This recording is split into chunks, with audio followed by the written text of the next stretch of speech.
Welcome to the University of Southampton, Malaysia's virtual Open Day. This is the first of a series of webinars that we'll be having as part of the Open Day. So I hope that wherever you're joining us from, you are keeping safe and well in these troubled times.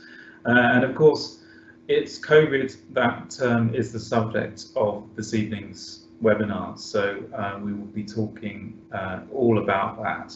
And the objective of this session really is to help you, to help give some tips about how to navigate your way through the search for where to study, what to study, how to apply, particularly now that a number of changes have taken place because of the impact of the pandemic.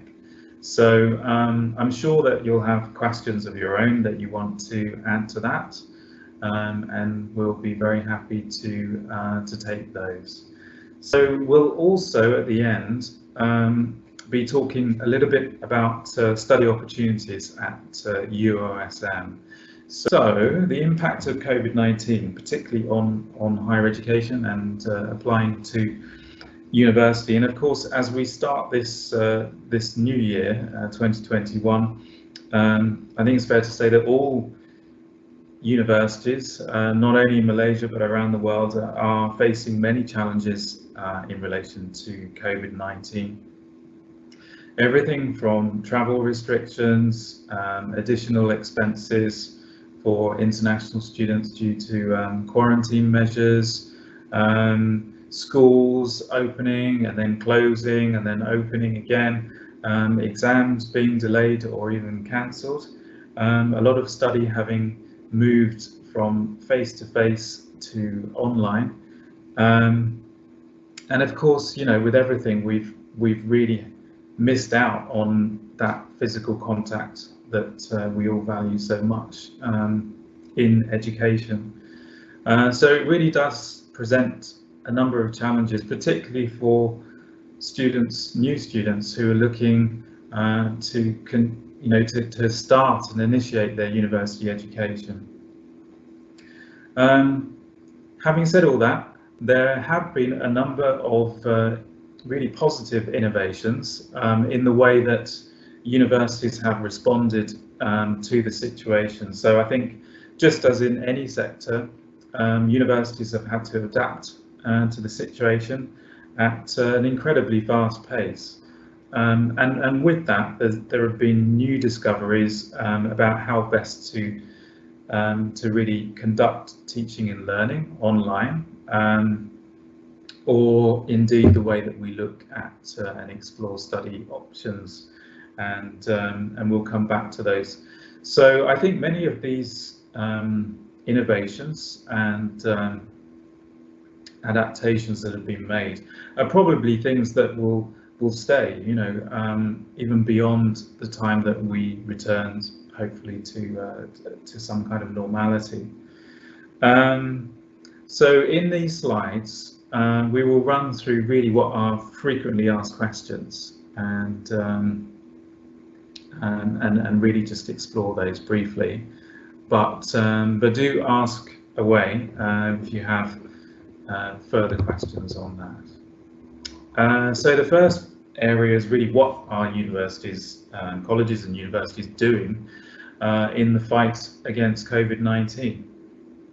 And there's a lot that can be said for that, of course, right from, you know, research that universities are doing in terms of the virus itself and vaccination, but in terms of what that means for students attending university, the first point to make is that the health and safety of students and staff on campus, that's really the priority that you'll find all universities will be putting first.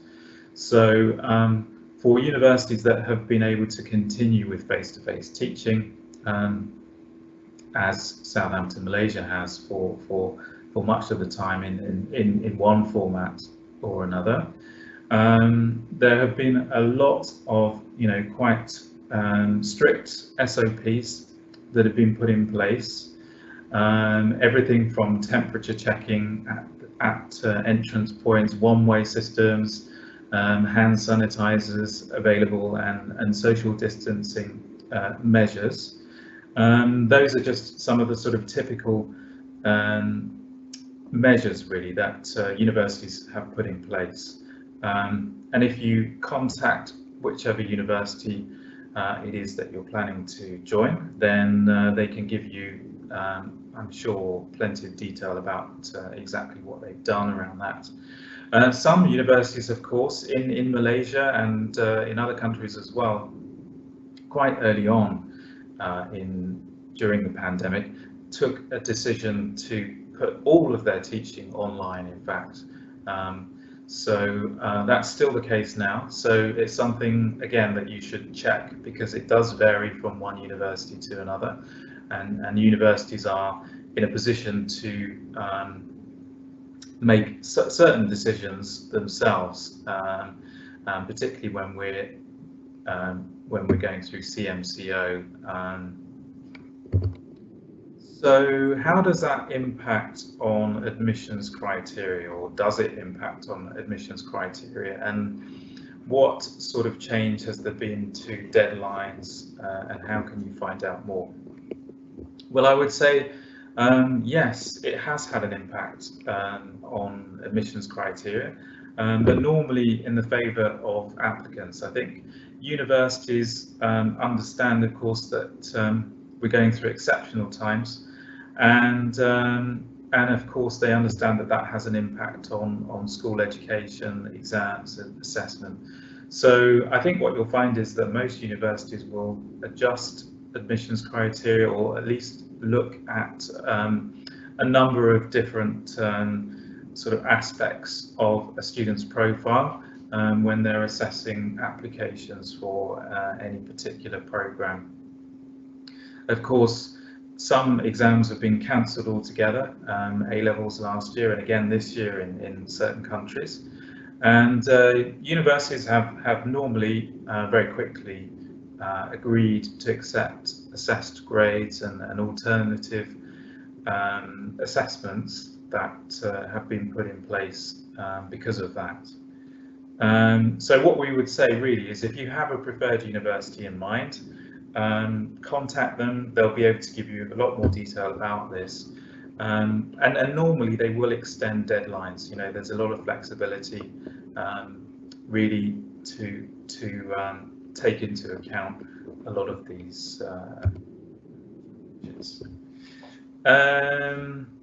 so another question that we often receive is around trial exams, forecast results. You know, some students were able to get their trial exams done, others were not. So can you still apply to university? Well, simple answer is certainly for us at Southampton, Malaysia, and I think for most universities, you can definitely apply, and most universities will give you a conditional offer if you haven't had your actual results through yet. But normally, at the point of enrolment, universities have to insist on checking your actual results. So that's likely to continue. But one thing to add to that is that there's a special arrangement for SPM students. So for 2021, the government in Malaysia has allowed private universities to enroll students on the basis of their SPM trial exam results. So if you've taken a trial, your SPM trial exams, and you've got the results through already, you can in fact join our programs as early as April, and you'll probably find the same at other universities as well. And what you'll still need to do is to meet the standard entry requirements later on when you have your actual results. So probably sometime in May or June, when the final SPM exam results are released, that's when students coming to Southampton, Malaysia, and other universities will need to present those results to the admissions office, and we can hopefully confirm their place more formally at that point. A lot of students ask, or a lot of applicants ask, should they wait a year because of what's going on? And of course, that's quite a subjective question. There's no easy answer to that, and everyone's situation is going to be slightly different. But I think what we would say is really, there's every opportunity for students to keep their studies on track. So whilst there has, of course, been a lot of, disruption and uncertainty and change, a lot of other things have stayed the same. So in terms of the quality of education, the quality of teaching, although it's perhaps delivered in a different way, the quality is exactly the same as it was. So no reason to have to put things on hold during this time. And let's not forget also that it's very hard to predict what the situation will be a year from now, 2 years from now. I imagine we can't take for granted that things will return to exactly the same way that they were before the pandemic, and certain aspects, certain elements of the hybrid teaching and learning that have been introduced will probably become the norm, I think, in terms of how teaching and learning is delivered. So I think those are things to bear in mind. So assuming that you do want to continue this year, what will the teaching and learning style be like? So first thing to point out is that the government in Malaysia has allowed universities to accept students back to campus physically from the beginning of next month, so from next week actually.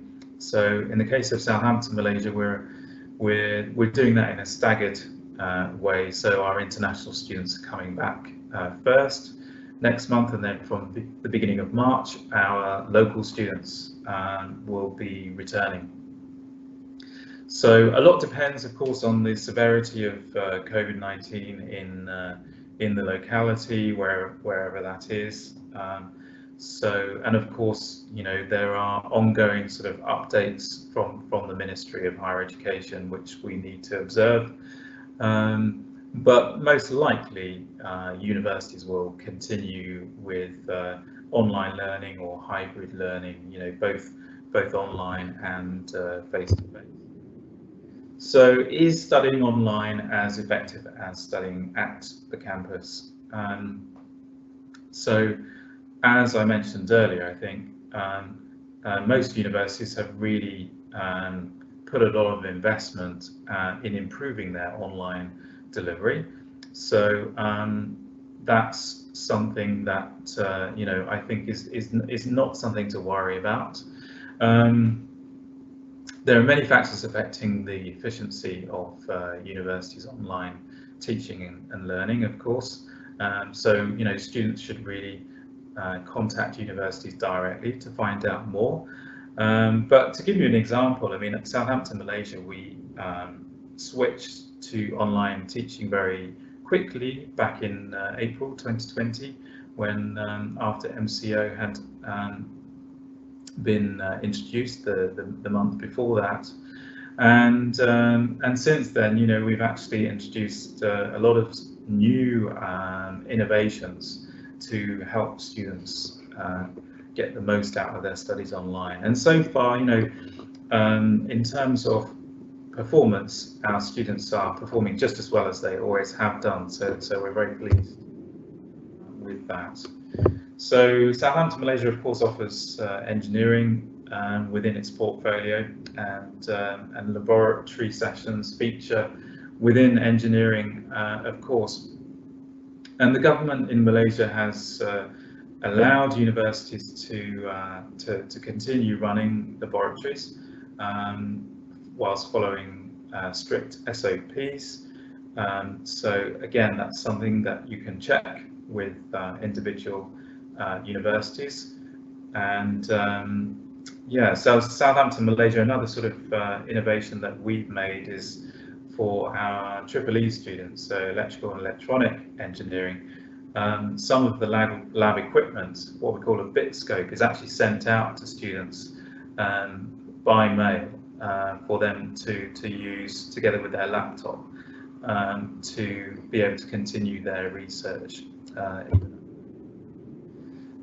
Funding, well, universities of course continue to offer scholarships, grants, discounts and bursaries, so that's something that you can find out more about with Southampton, Malaysia by looking at the resource section of the Open Day website.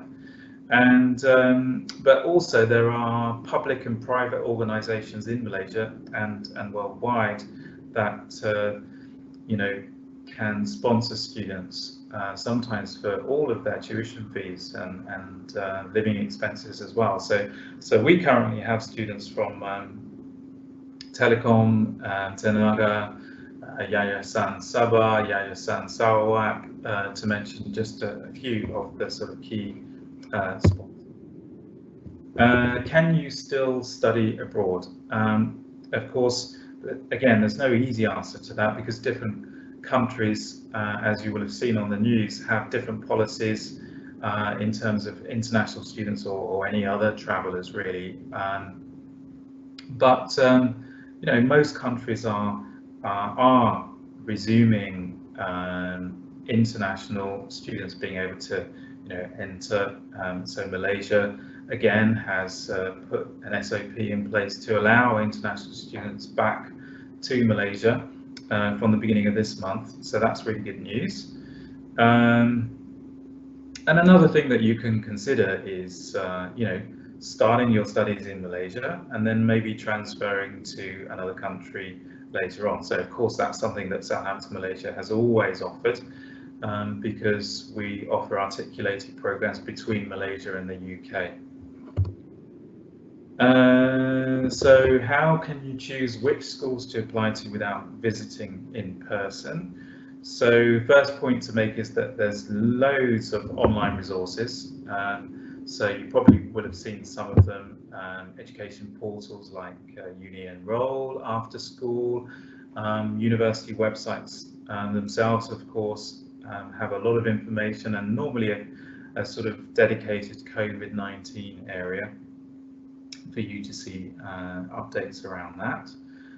Lots of virtual events like this one, and also, you know, there's often the opportunity to talk with a current student because that can be really insightful about, you know, what it's really like to study at a university. So we offer UniBuddy. That's a way in which you can chat to one of our current students if you go onto our website. And then the last point is to speak to educational agents. So there are lots of those in you know, the major cities of Malaysia and in other countries as well, and they can offer you a lot of information and guidance about taking the next step. So really that's where I sort of finished the general information about COVID-19 and your university application. I'd now like to spend a few minutes just talking about Southampton, Malaysia, so that you've got a bit of an overview of what we do. So first of all, why study at Southampton, Malaysia? Well, first of all, it's really the reputation, the academic reputation. We are a top 100 university according to the latest QS rankings. We're 90th. We have in the UK, including UK and Malaysia campuses, around 25,000 students and well over 200,000 graduates. We offer flexible campus transfer options. So for engineering, all of our students follow a 2+2 degree with 2 years in Malaysia and 2 years in the UK. But on most other programs, students can either spend all of their study years in Malaysia or 1 or 2 years in Malaysia plus 1 or 2 years in the UK. Choosing Malaysia campus, choosing Southampton, Malaysia can save you up to 70% compared with the same course if it's being run by the main campus in the UK. And on top of that, we offer very generous scholarships and grants, and I'll come back to that. So we are proud to say that we are the best UK university in Malaysia. If you look at QS World Rankings, we're the most highly ranked university there. We're first in the UK this year for Triple E, Electrical and Electronic Engineering, 4th in the UK for Mechanical Engineering, and 6th in the UK for Aeronautics and Astronautics, and according to the 2020 Guardian University Guide, we're top 10 in the UK for Business Management and Marketing. These are all of our programs. So we have 3 foundation programs, and they really represent the 3 main subject areas that we specialize in. So business, computer science, and engineering. And then under each of those headings, you can see the full portfolio at undergraduate level. So business, there are 6 degree programs, including economics and actuarial science. Engineering, we have 3 pathways, so aeronautics and astronautics, Triple E and mechanical. And computer science, we have a BSc in computer science. These are the fees, so I won't run through all of them because you can see the same information if you go onto our Open Day website, just in the resource section. But as you'll see, there's a slightly different fee for Malaysian students and for international students. And here are the fees for the rest of the portfolio. So for the engineering programs, the thing to point out there is that years 1 and 2 are spent in Malaysia, but years 3 and 4 are spent in the UK, and so fees are in pounds sterling, of course, but they are discounted by 20% of the normal international fee. So scholarships, we have scholarships of up to 100% for students with outstanding grades in SPM, O-level, IGCSE, who want to join foundation. Then at undergraduate level, again, it's the same picture, up to 100% of the first year on the basis of A-level, IB, STPM, and other equivalent qualifications that we recognise.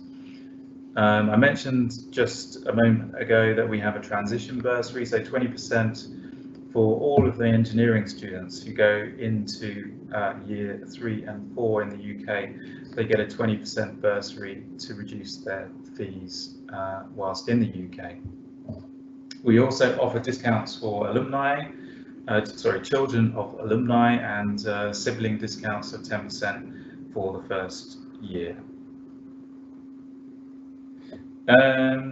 Just to tell you a bit more about our new campus. So that's something that you'll also find on the website. It's a very exciting period for Southampton, Malaysia.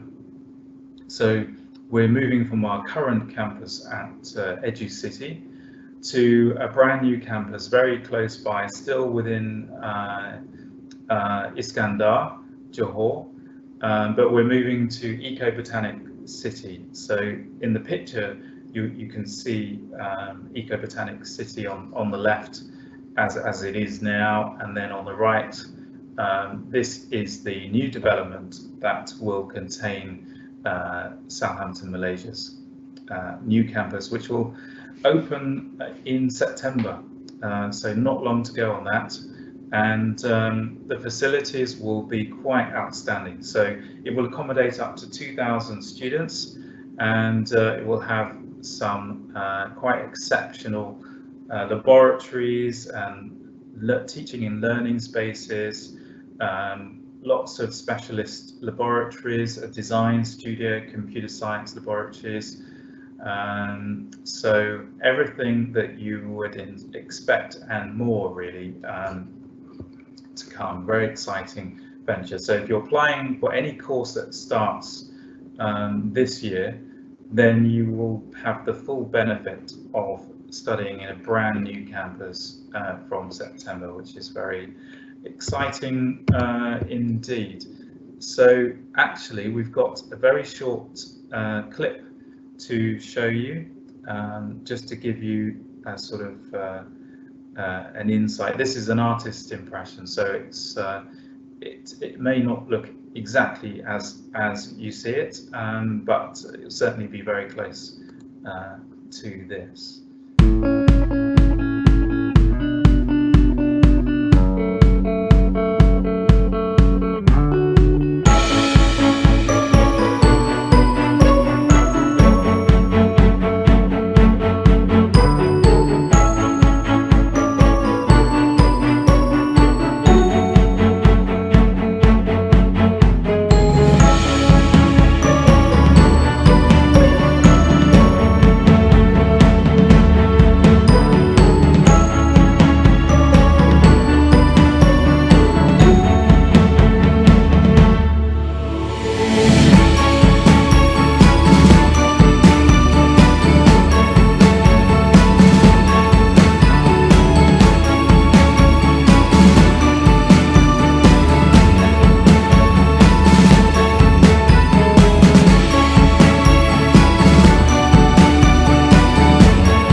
You're probably the first to have seen that video, actually, so very exciting, hot off the press. Here are a few more images from the new campus. Again, just artist impressions at this stage, but construction is well on track, and so you'll be able to come and see for yourself exactly what Southampton has to offer going forward. So there's all kinds of new features, like a digital library, lots of open learning spaces for students, provision for the student association that you can see there, and even a student shop that sells Southampton Malaysia merchandise, and for our business students to learn about enterprise. So yes, lots and lots of really exciting developments at Southampton Malaysia. Just to finish off, we have a few images here of our recent graduates. So up until now, of course, all of our graduates have been in the area of engineering. So it's only from 2020 that we've started to offer new portfolios in business and in computer science. So we're just teaching the first cohorts of those students. But you can see from our engineering graduates the kinds of companies that employ them, and 98% of our graduates find employment within the first 6 months. So after they finish their degree. So very impressive in terms of the careers that our alumni have developed for themselves. And here's a sort of wider list of companies that are currently employing our graduates. So mainly our engineering graduates currently. And I'm going to finish on a couple of quotes, actually, just from graduates themselves, so in their own words, about what it meant to them to study at Southampton, Malaysia. So what I'd like to do then is just to say a big thank you to all of you for joining the session this evening. I hope that it's been helpful. And do check out the website for more information. And also do talk to our counselling staff. They'd love to hear from you. You can message them directly using the website. Otherwise, stay safe, everyone. Thank you very much indeed for coming along, and we look forward to seeing you again soon. Thank you.